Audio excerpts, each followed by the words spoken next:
Today we're going to talk about applying slope to verify whether the lines are parallel or perpendicular.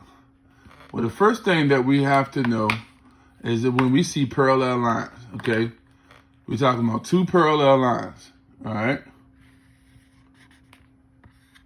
And to identify two lines that are parallel, we have to remember what?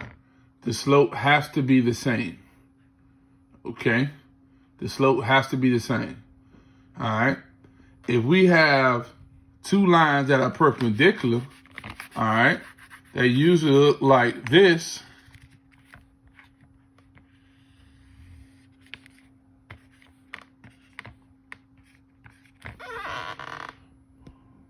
Okay?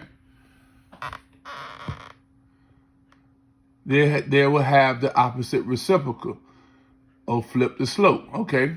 So for example, if you see here, opposite reciprocal, all right? So it's saying if the slope is -8/7, then it becomes 7/8. So you flip.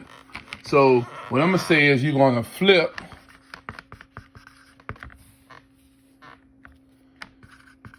and change the sign. Okay? So we're gonna flip and change the sign, okay? When we're looking for perpendicular lines, all right? So here's our first example. It says if the slope is determined to determine if line AB and line CD are parallel, perpendicular, or neither, okay?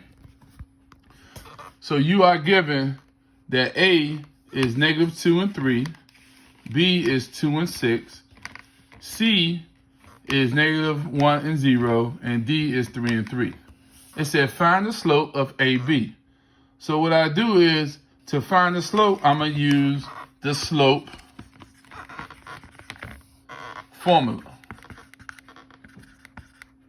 And we know that that is y2 subtract y1 over x2 subtract x1. Okay? That's the slope formula. y2 subtract y1 over x2 subtract x1. Okay? So let's go back. So if my coordinates, all right, for AB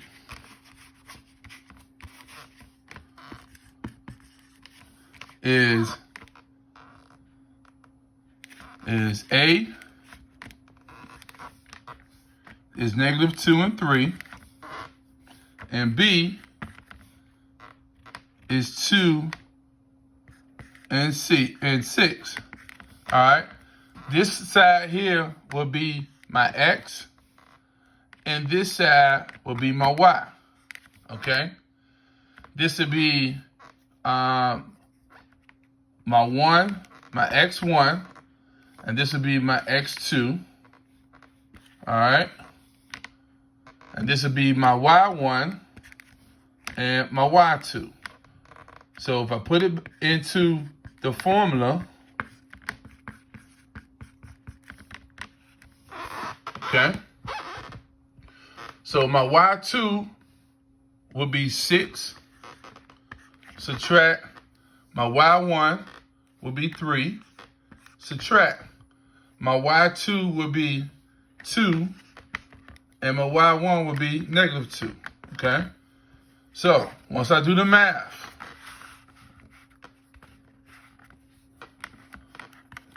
6 subtract 2 is 3. 2 subtract 2 is 4. All right, so my slope is 3/4. Everybody see that? For A and B. So now, all right, now I do the same thing for CD as I did for AB. Okay? So I'll come over here. Here's my 1, 2. All right, so my X and my Y. And my 1 and my 2. All right. So then my coordinates for